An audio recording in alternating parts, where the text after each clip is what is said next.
আজকে আমি বানাচ্ছি লোকাল চিকেনের একটা ইউনিক রান্না।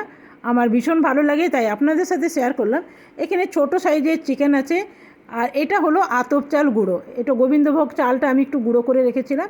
আর পেঁয়াজ বাটা আর রসুন আর আদা বাটা আমি করে নিয়েছি।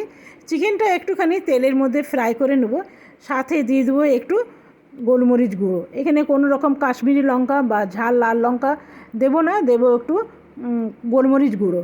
এখানে পেঁয়াজ বাটা আর রসুন আর আদা বাটা এখানে দিয়ে দিলাম। এখানে জিরে আদা বাটা বা ধনে বাটা কিছুই পড়বে না।